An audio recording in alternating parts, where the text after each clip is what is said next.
지난 2016년 사드 사태 이후 8년 동안 중국에서는 한국 영화의 상영이 금지되다시피 했죠. 드라마의 정식 유통도 거의 이루어지지 않아 그동안 중국 네티즌들은 한국 드라마나 영화를 불법 스트리밍 사이트를 통해 도둑 시청해왔는데요.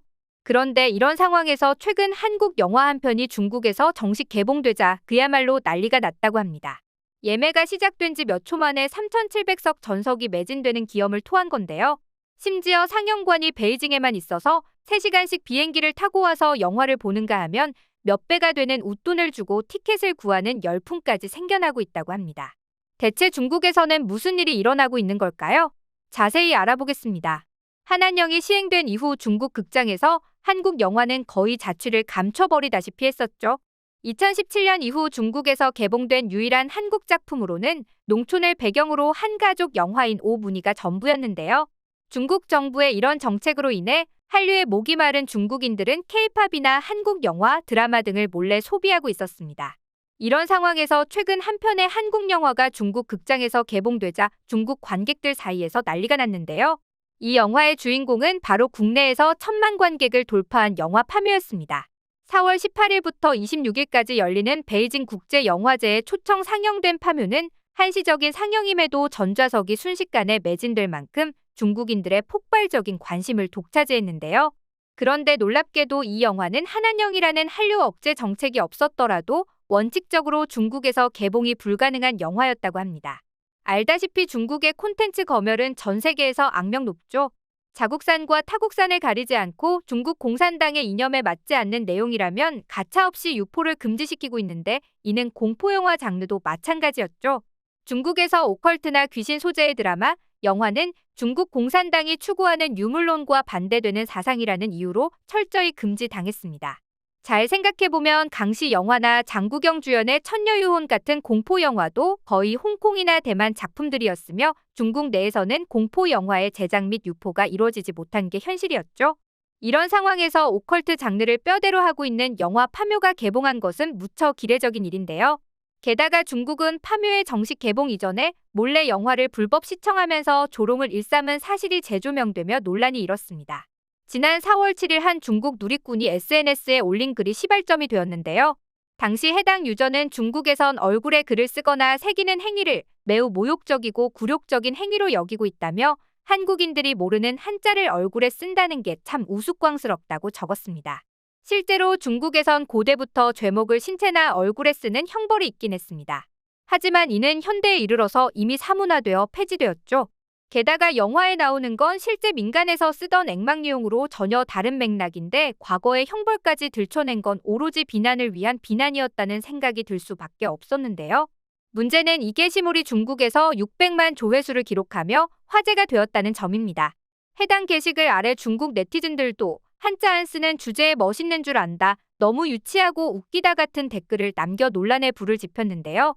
심지어 일부 선 넘는 중국 네티즌들은 한국의 정치인이나 연예인 얼굴에 사자성어나 한자를 합성한 사진을 유포해 모욕하는 추태를 보이기까지 했죠. 그런데 이렇게 파묘를 대놓고 조롱하던 중국인들이 맞나 싶을 정도로 최근 180도 태세 전환한 모습을 보여주고 있습니다. 영화제에서 이 영화를 보기 위해 혈안이 된 건데요. 한한령 이후 극장에서 한국 영화를 접하기 어려웠던 중국인들이 몰리면서 파묘의 티켓은 예매 시작단 몇 초 만에 매진됐습니다. 게다가 대다수의 베이징 영화제 출품작의 티켓 가격이 70에서 80위안 선인데 비해 파묘는 100위안, 즉 우리 돈으로 19,000원이라는 결코 저렴하지 않은 가격에도 불구하게 불티나게 팔려나갔죠. 이뿐만이 아닙니다. 첫 상영뿐만 아니라 나머지 4회차 상영분 표까지 총 3,700석이 순식간에 매진되며 영화제 전체 영화 220편 중 판매 순위 5위를 기록했는데요. SNS에는 티켓을 못 구한 사람들이 웃돈을 주고 표를 사겠다는 글들이 우후죽순 올라왔습니다. 극장 밖에는 취소된 표를 기다리는 사람들로 끝없는 대기줄을 늘어서기도 했는데요. 이날 티켓팅에 실패해 취소표를 기다린다고 밝힌 한 중국 여성은 계속 여러 영화 단체방에서 표를 구하려고 시도했는데 표를 구하는 사람만 있고 파는 사람은 없었다며 착잡한 심경을 전하기도 했습니다. 더 놀라운 건 이 영화를 관람하기 위해 비행기를 타고 2,000여 킬로미터를 날아온 관람객도 있었다는 사실이죠.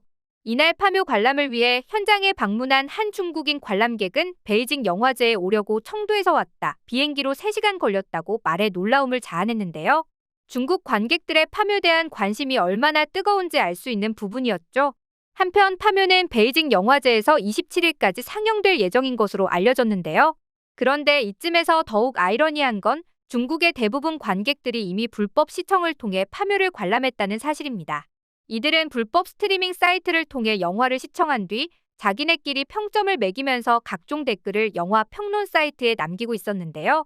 왜 매번 중국에선 상영이 될 수가 없는 건지, 이런 영화를 따라하면 자국 영화 산업도 빠르게 현대화시킬 수 있었을 텐데 말이야. 문화 창작의 나라라는 호칭이 괜히 생긴 것이 아니다. 한국의 영화는 세계를 정복할 것이다. 생각하지도 못한 대본과 반전 가득한 결말까지 관객으로 하여금 어쩔 줄 모르게 만든다. 소재가 신선했으며 여자 주인공의 연기는 정말 파격적이다. 같은 댓글들이 줄을 이었죠. 특히 일부 중국 네티즌들은 자신들도 비슷한 역사적 아픔이 있지만 이런 영화를 만들어내지 못하고 있는 데에 대한 한탄의 감정을 느낀 이들도 적지 않았는데요.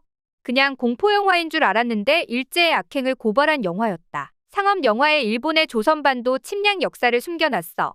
쇠못을 박았다는 도시 전설부터 차량 번호가 광복 1이었다는 사실은 생각도 못했어.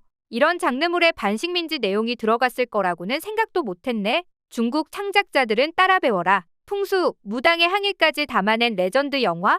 한국인들은 이런 주제도 작품으로 승화시키네 등 중국은 해내지 못하는 한국의 콘텐츠 제작 능력을 질투 비슷한 씁쓸한 시선으로 바라보고 있었죠. 한편 중국인들이 이미 한 차례 불법 스트리밍 사이트를 통해 영화를 시청했음에도 이번 베이징 국제영화제의 정식 상영에 열광한 이유가 있었습니다. 이전까지 한한령으로 한국 영화를 영화관에서 볼 수 없었던 것에 대한 갈증, 그리고 무엇보다 좋은 영화를 스크린으로 보고 싶은 중국인들의 염원이 반영된 것이라고 볼 수 있는데요.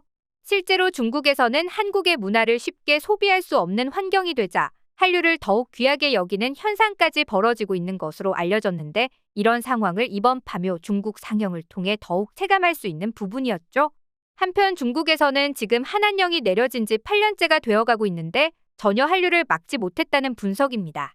중국인들은 날이 갈수록 중국 미화로 점철된 스토리, 그리고 질 떨어지는 자국의 콘텐츠 대신 한국의 영화, 드라마를 찾고 있죠. 급기야 중국 내에서는 최근 몇 년 사이 한류가 폭발적으로 확산하며 한한령을 해제해달라는 목소리까지 나오고 있는데요. 그리고 중국 당국도 막을래야 막을 수 없는 한류 열풍에 최근에는 뉴진스, 르세라핌, 여자아이들 등 K-팝 아이돌들의 팬사인회를 진행하며 한류의 유입을 조금씩 허용하고 있습니다. 이번 파묘 개봉도 이런 일환으로 해석해볼 수 있을 것 같은데요. 그만큼 앞으로 한한령이 느슨해지는 계기가 될지 조심스러운 기대감도 나오고 있는 상황입니다. 한편 이번 베이징 국제영화제에선 파묘를 비롯해 여행자의 필요, 괜찮아 괜찮아 괜찮아 등 한국 영화 5편이 상영되고 있는데요. 중국 내에서 한국 콘텐츠의 수요가 점점 더 폭발하고 있는 만큼 앞으로 중국 내 불법 시청이 하루빨리 근절되어 더 많은 한국 영화들이 중국에 정식 개봉될 수 있길 바라며 오늘 영상 마치겠습니다.